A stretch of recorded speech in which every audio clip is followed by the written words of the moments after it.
நல்லது செய்ய நாள் பார்க்காதே. இந்த மகா வாக்கியத்தை பகவான் கிருஷ்ணர் மகாபாரதத்தின் போது தர்ம மகாராஜாவுக்கு நல்கியது. ஏன் அப்படி சொன்னார் தெரியுமா? வாருங்கள் கதைக்கு செல்வோம். ஒரே கணத்தில் அஸ்தினாபுரத்தின் அந்த மாளிகை முழுவதும் பரபரப்பாகிவிட்டது. இருக்காதா பெண்ணே, சிறிது நேரத்தில் கிருஷ்ணர் வரப்போகிறாராமே.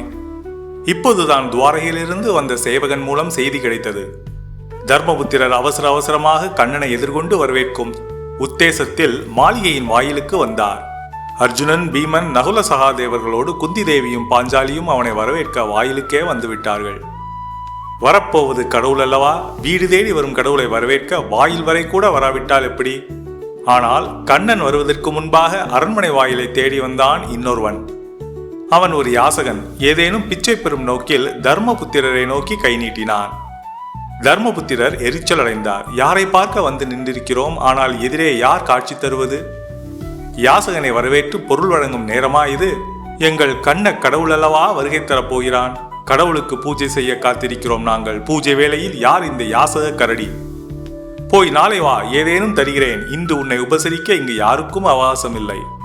நாங்கள் ஓர் அரிய விருந்தினருக்காக காத்திருக்கிறோம். தர்மபுத்திரரின் வார்த்தைகளை கேட்டு பெருமூச்சோடு நகர்ந்தான் யாசகன். அவன் முகத்தில் ஏமாற்றத்தின் சாயல் வெளிப்படையாக தெரிந்தது. சற்று நேரத்தில் கையில் புல்லாங்குழலோடும் உதட்டில் புன்முறுவலோடும் கண்ணன் வந்து சேர்ந்தான்.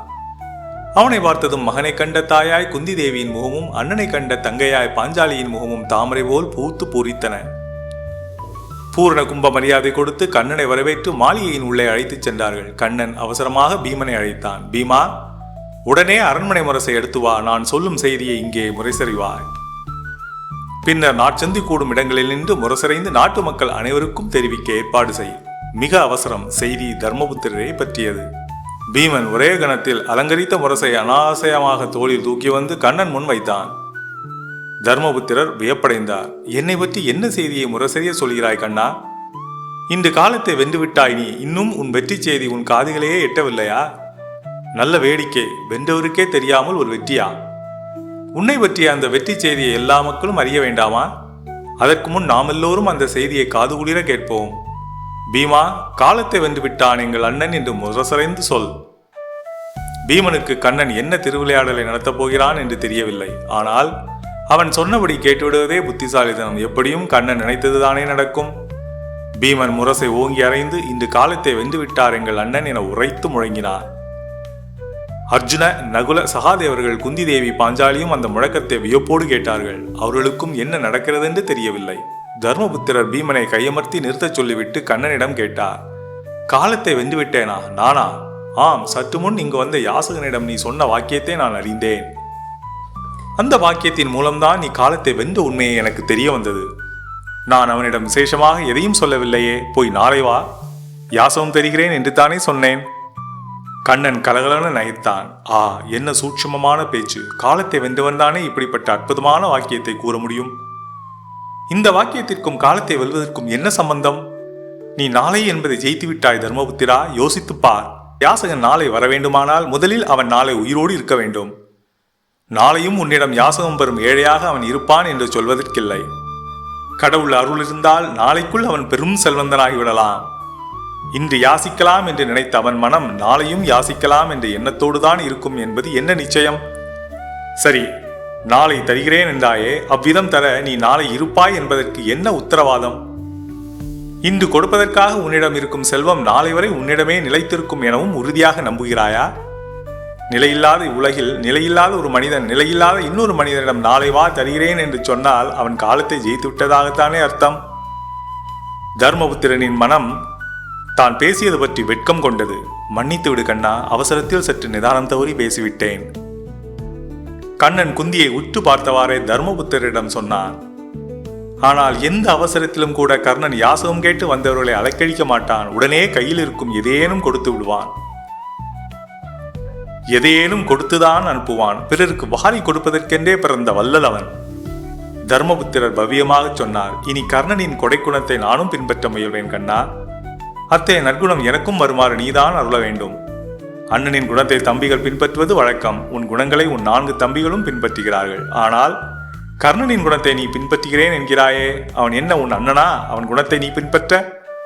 இப்படி கேட்டுவிட்டு குந்தியையே பார்த்தான் கண்ணன்.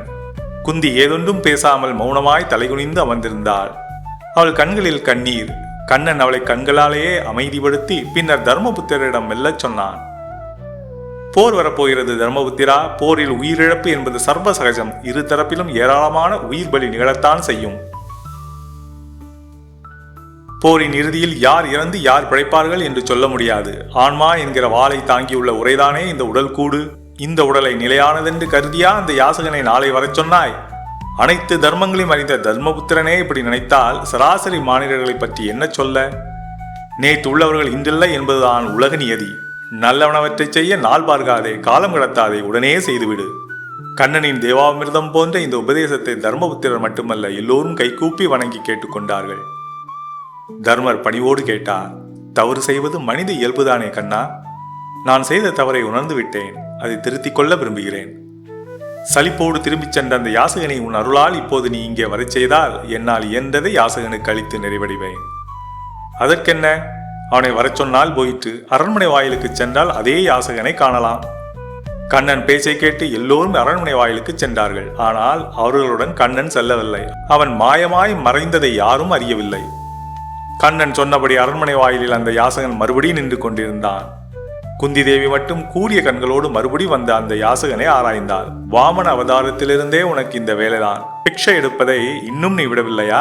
இப்போதெல்லாம் பிக்ஷை எடுத்து பெற்றது போதாதென்று பால், வெண்ணெய் இவற்றை நீ திருடத் தொடங்கிவிட்டாய் என்றல்லவா கேள்விப்பட்டோம்.